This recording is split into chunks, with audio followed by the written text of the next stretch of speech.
कांग्रेस के वरिष्ठ नेता चौधरी विजय प्रताप के सैनिक कॉलोनी निवास पर आज ईडी की रेड को लेकर पलवल से कांग्रेस के वरिष्ठ नेता करण दलाल फरीदाबाद पहुंचे और इस रेड को लेकर बीजेपी सरकार और उनके मंत्रियों पर हमलावर होते हुए उन्हें नालायक, भ्रष्टाचारी और हरामखोर तक बता डाला। उन्होंने कहा कि यदि भाजपा के नेताओं में हिम्मत है तो सामने आकर मुकाबला करें और खुली बहस करें, तब हम बताएंगे कि कैसे भाजपा के नेता और मंत्री अरबों खरबों की संपत्ति बना चुके हैं और जो नेता कभी भूखे मरते थे आज उनके होटल और कारखाने चल रहे हैं। उन्होंने कहा कि हम इस कार्रवाई की कड़ी निंदा करते हैं और इस कार्रवाई का कड़ा विरोध करेंगे। उन्होंने कहा कि चौधरी महेंद्र प्रताप और चौधरी विजय प्रताप की जितनी भी संपत्ति है वे उनके दादा के समय की है, लेकिन भाजपा के चोर मंत्रियों, विधायकों और चेयरमैनों ने जो हरामजादगी और बेईमानी से जो पैसा कमाया है, हम उसकी लिस्ट बनाकर देंगे और यहाँ के इनकम टैक्स तथा डरपोक अफसर से कहेंगे कि यदि उनमें जमीर है तो इन पर भी करो छापेमारी और बेशक हमारी भी करो।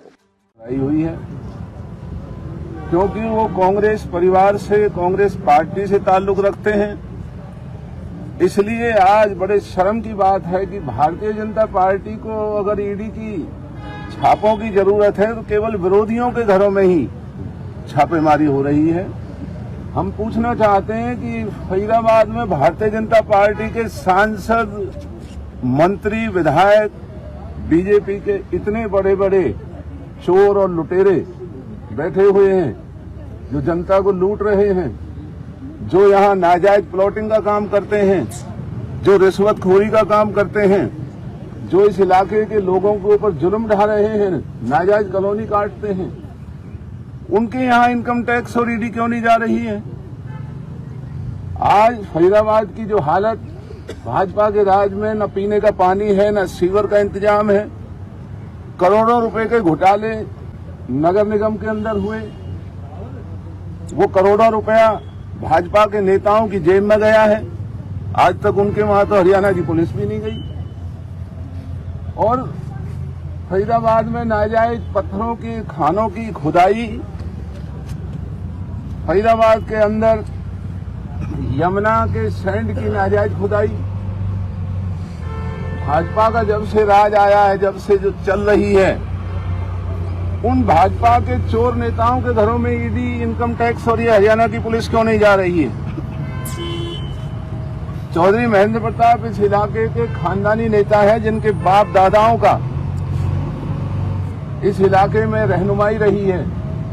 उन्होंने इलाके का नेतृत्व किया है और आज जिस कायराना तरीके से भाजपा सरकार और इनके नेताओं के इशारों पर उनको शर्मिंदा करने के लिए, डर बनाने के लिए, जो ईडी इनकम टैक्स या जो कोई भी ये लुटेरे हैं, ये ईडी इनकम टैक्स इनके गिरी हुई आत्माओं के ये लोग हैं जो अपने जमीर को गिरवी करके एक तरफा कार्रवाई देश के विरोधी नेताओं के खिलाफ कर रहे हैं। और अगर ये समझते हैं कि कांग्रेस पार्टी इनकी कायराना हरकतों से डर जाएगी तो इनकी बहुत बड़ी गलतफहमी है।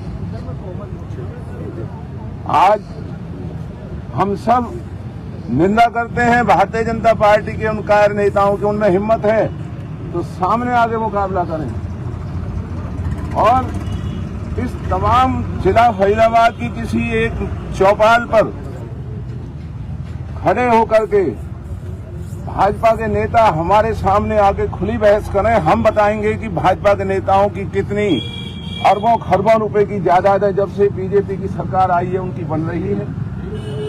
जो भाजपा के नेता भूखा मरा करते थे, जो नौकरियों में कमीशन खाया करते थे, जो सर्टिफिकेट बनाने में कमीशन खाया करते थे, आज वो होटलों के मालिक हैं, आज वो मॉल के मालिक हैं, आज उनके दुनिया भर के बड़े बड़े यहाँ पर कारखाने और कारोबार चल रहे हैं।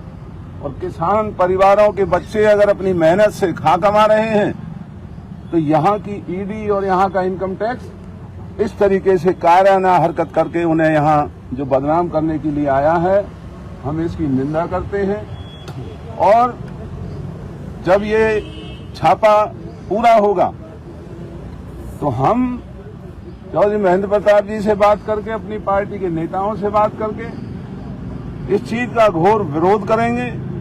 बाकायदा हम भी दस्तावेज देंगे भाजपा के नेताओं की, हमारे नेताओं के कोई दस्तावेज नहीं है। इनकी बाप-दादाओं की जायदाद है चौधरी महेंद्र प्रताप। लेकिन इन चोरों ने, भाजपा के चोर मंत्रियों ने, विधायकों ने, चेयरमैन और इनके पार्टी के पदाधिकारियों ने जो हरामजदगी से, बेईमानी से, कायरता से, चोरी से जो पैसा कमाया है, हम उसकी लिस्ट देंगे और ईडी, इनकम टैक्स और यहाँ के इन कायर अफसरों से कहेंगे कि अगर तुम्हारे अंदर जमीर है तो करो छापेमारी। इनकी भी करो, हमारी भी करो, इनकी भी करो, हमारी भी करो। लेकिन इस तरीके से जो आज देश के अंदर हो रहा है कि सारे गैर कानूनी काम करने वाले भाजपा सरकार की नजरों में विरोधी हैं, और जो विरोधी भाजपा की शरण में चला जाता है वो गंगा जैसा पवित्र हो रहा है, और जो इनके सामने खड़ा है उसके खिलाफ इस तरह की हरकतें जो कर रहे हैं, मैं आपसे भी निवेदन करता हूं, आप भी इस बात का मुद्दा बनाएं और लोगों तक ये बात पहुंचाएं। और हम भी जो भी कानूनी कार्रवाई बनेगी, जो भी राजनीतिक तौर पर, सामाजिक तौर पर हम इसका मुकाबला करेंगे और इन अफसरों को कोर्ट कचहरी में घसीटने का भी काम करेंगे कि ये बिना किसी दस्तावेज के, केवल भाजपा सरकार के इशारों पर अपनी नालायकी का सबूत देते हुए, अपनी कायरता को छुपाते हुए यहाँ करके जो मर्दानगी दिखा रहे हैं, इन्हें शर्म आनी चाहिए।